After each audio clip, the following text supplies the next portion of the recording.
Welcome to the appendix, where we read the primary sources of the past so that you can better understand the present. Today's primary resource, the Navigation Act of 1696. The Navigation Act of 1696 was designed to put an end to the widespread violations and evasions of the earlier navigation acts. This act, says Professor Channing, may be said to have added the finishing touch to the colonial system so far as shipping was concerned. An act for preventing frauds and regulating abuses in the plantation trade. 2. Be it enacted that after the 25th day of March, 1698, no goods or merchandise whatsoever shall be imported into or exported out of any colony or plantation to His Majesty in Asia, Africa, or America,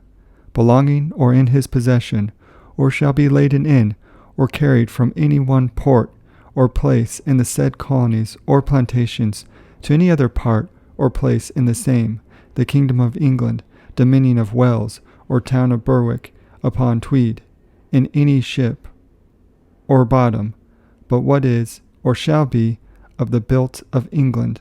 or of the built of Ireland, or the said colonies or plantations, and wholly owned by the people thereof, or any of them, and navigated with the masters and 3/4 of the mariners of the said places, only under pain of forfeiture of ship and goods. 3. Goods may be imported and exported in prize ships, the master and 3/4 of the mariners being English. 6. And for the more effective preventing of frauds and regulating abuses in the plantation trade in America, be it further enacted that the officers for the collecting and managing His Majesty's revenue and inspecting the plantation trade in any of the said plantations shall have the same powers and authorities for visiting and searching of ships and taking their entries, and for seizing and securing or bringing on shore any of the goods prohibited to be imported or exported, or for which any duties are payable or ought to have been paid, as are provided for the officers of the customs in England by the said last mentioned act made in the 14th year of the reign of King Charles the Second, and also to enter houses or warehouses to search for and seize any such goods. 9.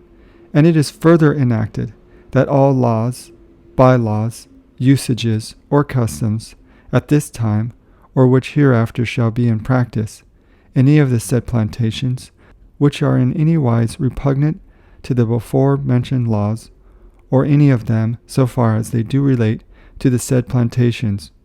or any of them, or which are any ways repugnant to this present act, or to any other law hereafter to be made in this kingdom, so far as the law shall relate to and mention the said plantations, are illegal, null and void, to all intents and purposes whatsoever. 14. And whereas several ships and vessels laden with tobacco, sugar, and other goods of the growth and product of His Majesty's plantations in America have been discharged in several ports of the Kingdom of Scotland and Ireland, contrary to the laws and statutes now in being, under pretense that the said ships and vessels were driven thither by stress of weather, or for want of provisions, and other disabilities, could not proceed on their voyage. For remedy whereof be it enacted that from and after the 1st day of December 1696 it shall not be lawful on any pretense whatsoever to put on shore in the said Kingdom of Scotland or Ireland, or any goods of merchandise of the growth or product of any of His Majesty's plantations aforesaid, unless the same shall have been first laden in the Kingdom of England, Dominion of Wales, or towns of Berwick upon Tweed, and paid the rates and duties wherewith they are chargeable by law. 16.